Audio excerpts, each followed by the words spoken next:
Randy Kejarnet digugat cerai sang istri Lady Nayawan buntut dari perselingkuhannya dengan Syahnaz Sadiqah. Lady memang jauh-jauh hari sudah membuat keputusan akan menggugat cerai Randy.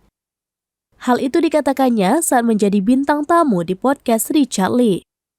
Hari ini, Senin 10 Juli 2023, Lady melalui kuasa hukumnya resmi mendaftarkan gugatan cerainya terhadap Randy ke Pengadilan Negeri Bekasi. Kabar itu ditegaskan oleh Humas Pengadilan Negeri Bekasi Ranto Indrakarta bahwa berkas gugatannya masuk sejak 10 Juli 2023 lalu. Randy yang ingin memperbaiki kerusakan rumah tangganya itu tak diberi kesempatan lagi. Sebab bukan sekali Lady memergoki suaminya selingkuh dengan Syahnaz. Bahkan perselingkuhan itu dilakukan Randy saat Lady hamil anak ketiga mereka. Namun nasib Syahnaz lebih beruntung sebab JJ Govinda sang suami membuka pintu maaf atas perselingkuhan yang dilakukannya.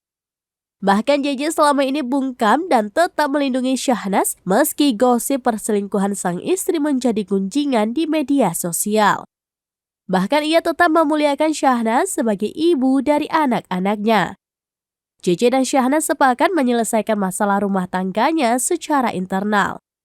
Itulah kenapa ia baru bicara sekarang mengenai gosip perselingkuhan Syahnaz dan Randy Kejarnet. Demikian informasi terkini, Syedara Lun, saksikan terus beragam informasi lainnya. Jangan lupa like dan share seluruh akun selaminus.com.